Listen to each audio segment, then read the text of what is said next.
Hi friends, हमने पहली videos में बात की है डाटा स्क्रीनिंग की, जिसमें हमने नॉर्मेलिटी को देखा है। यूनिवेरिएट नॉर्मेलिटी क्या है और मल्टीवेरिएट नॉर्मेलिटी का ऑप्शन एसपीएसएस में नहीं है, लेकिन यूनिवेरिएट नॉर्मेलिटी के हवाले से जो भी ऑप्शंस थे उनको हमने डिस्कस किया है। अब हम बात करते हैं यूनिवेरिएट और मल्टीवेरिएट आउटलायर्स की।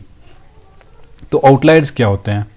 आउटलायर्स बेसिकली एक्सट्रीम वैल्यूज़ होती हैं जो कि आपके डाटा के अंदर हो सकती हैं, जो वेरिएबल आप मेजर करने जा रहे हैं उसके अंदर हो सकती हैं। जैसे अगर आप एज का वेरिएबल लेते हैं और सभी लोगों की एज जो है वो 20 और 25 के दरमियान है, और किसी एक पर्सन की एज 50 और 60 के दरमियान है या ज़्यादा पर्सन के दरमियान है, तो वो आपके तमाम डाटा के अंदर जो है वो आउटलायर्स हो सकते हैं। इस तरह अगर आप इनकम की बात करें तो सभी लोगों की अगर इनकम जो है वो 50 और 1 लाख के दरमियान है, 50,000 और 1 लाख के दरमियान, तो अगर किसी की अगर इनकम जो है वो 2 लाख 3 लाख या 20 लाख है तो डेफिनेटली वो आउटलायर हो जाएगा। सो यूनिवेरिएट और मल्टीवेरिएट आउटलायर्स, तो आउटलायर्स की भी नॉर्मेलिटी की तरह दो ही टाइप्स हैं, यूनिवेरिएट और मल्टीवेरिएट। इट डिपेंड्स कि आपका एक जो वेरिएबल है या मल्टीपल वेरिएबल्स हैं। अगर आप मल्टीपल वेरिएबल्स की नॉर्मल आउटलायर्स चेक करते हैं तो वो मल्टीवेरिएट आउटलायर है। अगर आप सिर्फ एक वेरिएबल की आउटलायर चेक करते हैं तो वो यूनिवेरिएट आउटलायर्स जो हैं वो कंसिडर होंगे। सो इसका जो प्रोसीजर है, कैसे आपने इसको डिटेक्ट करना है, कैसे आप चेक करेंगे कि क्या आपके जो डाटा के अंदर जो है वो यूनिवेरिएट या मल्टीवेरिएट आउटलायर्स हैं या नहीं, उसका क्या प्रोसीजर है, तो उसको हम देखते हैं। सबसे पहले बात कर लेते हैं यूनिवेरिएट आउटलायर की। तो यूनिवेरिएट आउटलायर्स को चेक करने का जो प्रोसीजर है हमारे पास वो ये है कि आप जी स्कोर जो हैं उनको यूज़ करें। सो यहाँ पे मैं एक वेरिएबल को ले लेता हूँ और उसका हम जो है जी स्कोर जो है वो चेक कर लेते हैं। तो जी स्कोर डिस्क्रिप्टिव स्टैटिस्टिक्स में जाके डिस्क्रिप्टिव में यहाँ पे एक स्कोर है, ये टोटल ऑप्टिमिज्म, इसका जो जी स्कोर हम चेक कर लेते हैं।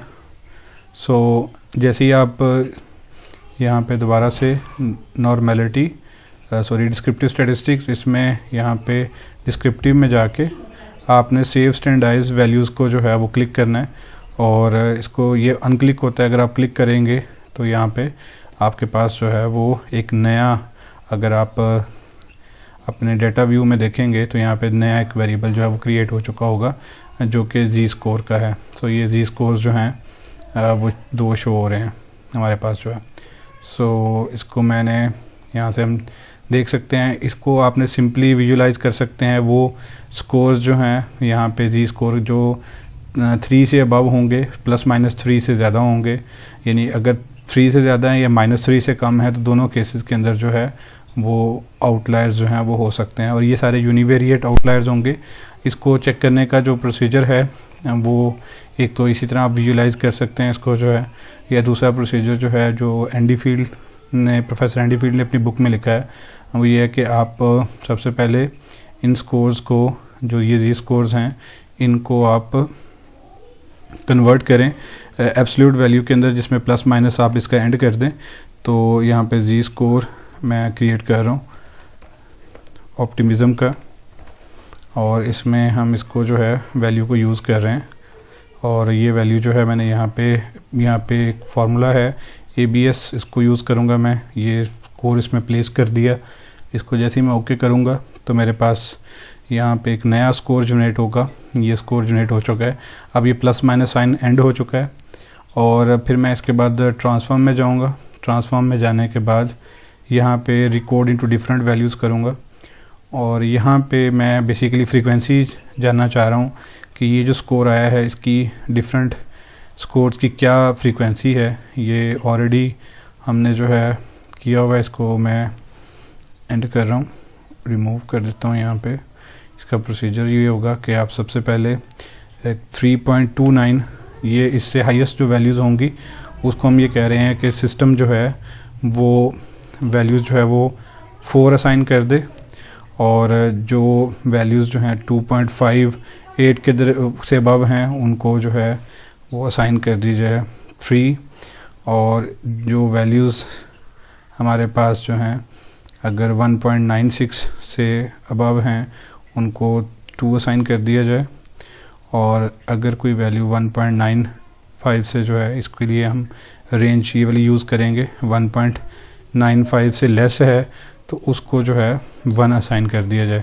सो इससे हम जो है यहाँ पे न्यू नेम दे रहा हूँ, मैं इसको न्यू ऑप्टिमिज्म कर रहा हूँ, और सेकंड इसी को जो है मैं लेबल भी कर रहा हूँ, इसके साथ जो है चेंज कर देते हैं और इसको ओके करूँगा तो मेरे पास यहाँ पे एक नया स्कोर जनरेट हो गया। इसमें मैंने अब इसकी अगर मैं फ्रीक्वेंसी निकालता हूँ तो ये फ्रीक्वेंसी यहाँ से चेक की जा सकती है, और एंड के ऊपर जो है अगर मैं देखूँगा यहाँ पे ये मेरे पास वेरिएबल है, इसकी फ्रीक्वेंसी अगर मैं चेक करता हूँ तो ज़्यादातर स्कोर हमारे पास जो है वो 1.95 से लेस शो हो रहा है, और जस्ट एक स्कोर है जो कि 3.9 से अबव है।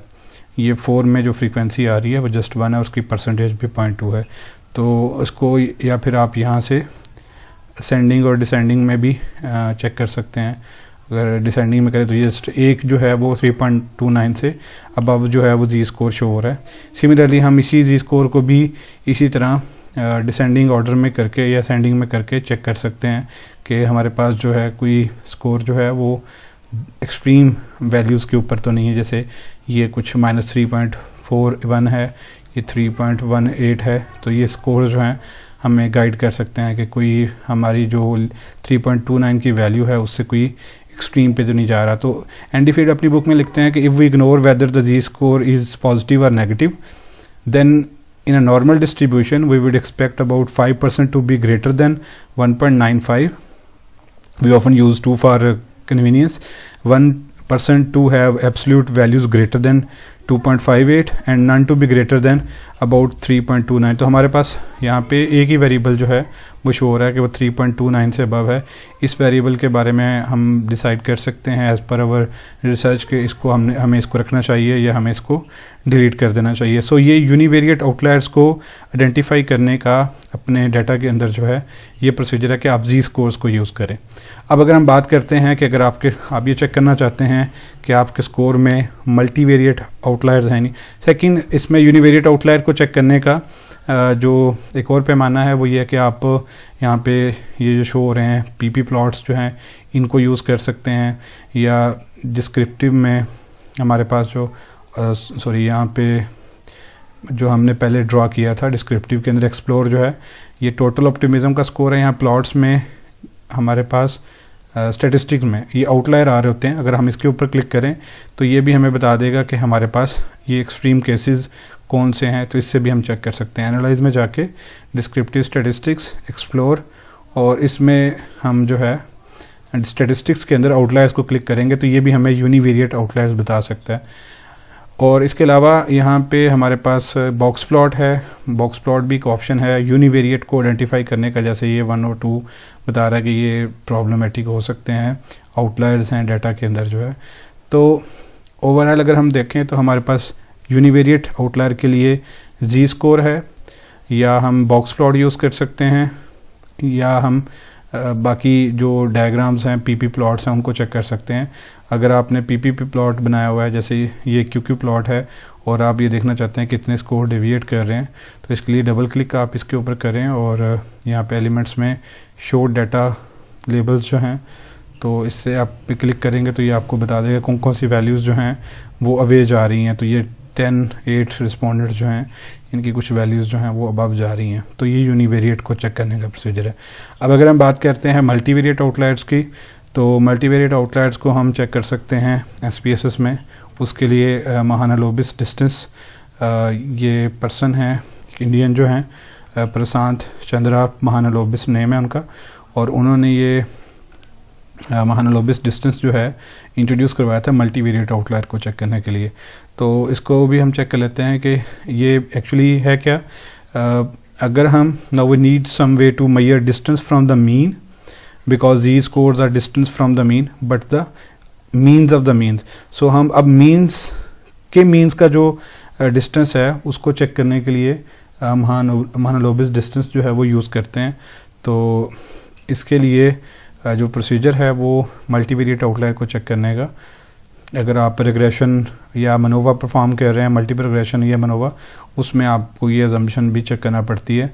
तो इसके लिए प्रोसीजर ये है कि आप लीनियर जो है रिग्रेशन में जाएं और यहाँ पे जो भी आईवीज़ जो भी IV DV आप अपने एनालिसिस में यूज़ करने वाले हैं उन सबको आप इंडिपेंडेंट में रखें एनालिसिस में।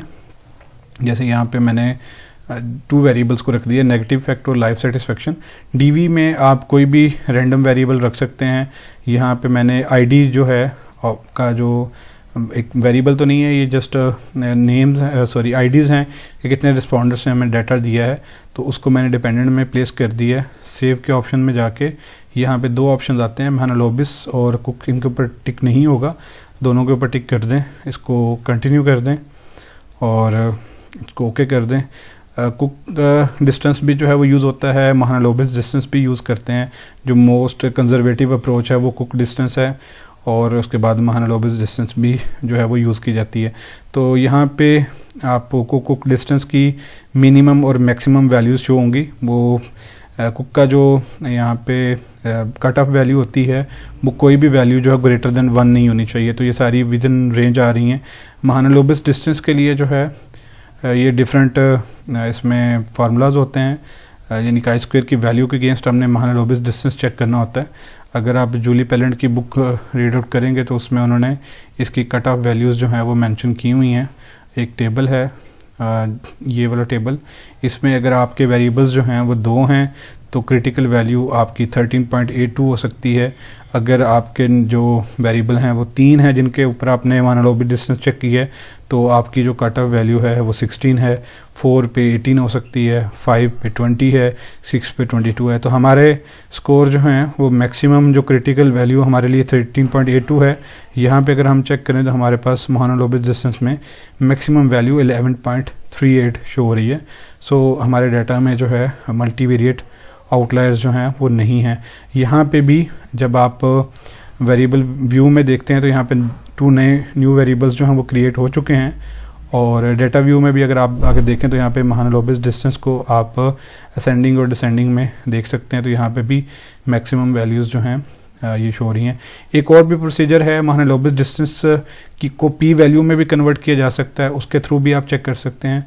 उसका प्रोसीजर ये है कि आप कंप्यूट में जाएँ और यहाँ पे महालनोबिस, इसको जस्ट मैं मेंशन कर रहा हूँ, और ऑप्टिमिज्म OPT, और इसके लिए जो फार्मूला है कन्वर्ट करने के लिए वो है 1 माइनस यहाँ पे chi स्क्वायर है, और ये इसके लिए मुझे जो chi स्क्वायर की वैल्यू है जो महालनोबिस की वैल्यू है वो रखनी पड़ेगी। और नेक्स्ट मैंने 2 जो IVs हमने यहाँ पे प्लेस किए हैं उनको बताना पड़ेगा कितने आपने वेरिएबल जो हैं उनके साथ प्रिडिक्ट किया है, 2 हैं, 5 हैं, 6 हैं, जितने भी होंगे वो आप यहाँ पे मेंशन कर दें। इसको ओके करेंगे तो एक नया वेरिएबल जनरेट हो जाएगा जो कि P वैल्यू की फॉर्म में होगा। तो यहाँ पे आपने चेक करना है कि कौन सी वैल्यू जो है वो ग्रेटर देन जो है वो 0.05 है। अगर ग्रेटर देन 0.05 है तो ओके है, अगर लेस देन 0.05 है तो प्रॉब्लमेटिक है। सो अगर हम इसमें क्राइटेरिया जो है P वैल्यू का वो 0.05 रखते हैं तो ये हमारे सभी जो हैं वो पोटेंशियल आउटलायर्स हैं। और अगर आप क्राइटेरिया जो है 0.001 का रखते हैं तो उसमें हमारे पास कोई भी आउटलायर्स नहीं है। तो ये कन्वर्ट करने का प्रोसीजर है P वैल्यूज़ में। इन P वैल्यूज़ को जो है वो आप अब जज कर सकते हैं ऑन द बेसिस ऑफ 0.05। हमारे पास जो क्राइटेरिया रखेंगे, अगर आप चाहते हैं P वैल्यू ग्रेटर देन 0.05 को आप कंसिडर करेंगे आउटलायर्स जो हैं, तो उसमें यहाँ पे कोई भी नहीं है। अगर आप 0.05 से जो ग्रेटर हैं, इसमें हमारे पास जो है महालनोबिस डिस्टेंस में ये मैं मेंशन कर देता हूँ। ये प्रोसीजर इसका होता है कि हमारी P वैल्यू जो है वो ग्रेटर देन अगर 0.05 होती है तो डाटा जो है वो उसमें नो आउटलायर्स हैं, और अगर हमारे पास जो है P वैल्यू, अब अगर आपने कट ऑफ रखा हुआ है P वैल्यू लेस देन 0.05 है तो इट्स मीन्स के डाटा में आउटलायर्स हैं। तो इसके बेस के ऊपर जो है आप मल्टीवेरिएट आउटलायर्स चेक कर सकते हैं। लेकिन अगर आपने क्राइटेरिया जो है 0.05 की बजाय 0.01 रखा हुआ है या 0.001 रखा हुआ है तो उसमें आपने 0.01 की बेस के ऊपर चेक करना है, और अगर 0.01 से ग्रेटर होंगे तो नो आउटलायर्स, और अगर लेस देन 0.01 होंगे तो आउटलायर्स होंगे। अब हमारे वाला डाटा जो शो हो रहा है यहाँ पे, इसमें अगर आप 0.05 से अबव वैल्यूज़ देखें तो वो यहाँ से स्टार्ट होती हैं, यहाँ से ऑनवर्ड जो है 6 से ऑनवर्ड ये जो है, बाकी ये वैल्यूज़ जो हैं वो आउटलायर्स में कंसिडर होंगी। लेकिन अगर हम और सेकंड हम ये जो कट ऑफ वैल्यू रूल है इसको आप यूज़ कर सकते हैं मल्टीवेरिएट आउटलायर में। सो ओवरऑल 2 प्रोसीजर्स से जो हमने डिस्कस किए हैं, एक अगर आप यूनिवेरिएट आउटलायर्स देखना चाहते हैं तो उसके लिए हमारे पास जी स्कोर्स हैं, उनको हम यूटिलाइज कर सकते हैं। और सेकंड प्रोसीजर हमारे पास जो है मल्टीवेरिएट आउटलायर में महानलोबिस जो डिस्टेंस है उसको हम यूज़ कर सकते हैं, तो ये भी यूज़ किया जा सकता है प्रोसीजर जो है मल्टीवेरिएट आउटलायर में। यूनिवेरिएट आउटलायर में हम इसको जी स्कोर के अलावा अगर ग्राफिकल मेथड पे जाएं तो उसमें हमारे पास ग्राफिकल मेथड में आप उसके लिए जो है बॉक्स प्लॉट यूज़ कर सकते हैं, बॉक्स प्लॉट के थ्रू भी आइडेंटिफाई किया जा सकता है, और पीपी प्लॉट के थ्रू भी जो है इसको आप पीपी प्लॉट के थ्रू भी आप जज कर सकते हैं। सो ये मल्टीवेरिएट और आउटलायर्स और यूनिवेरिएट आउटलायर के बारे में डिटेल सी। नेक्स्ट वीडियो में हम बात करेंगे कि डिफरेंट जो बुक्स हैं जो SPSS की उसमें क्या डिटेल्स जो हैं यूनिवेरिएट और मल्टीवेरिएट जो आउटलायर्स की बताई गई है। Thank you.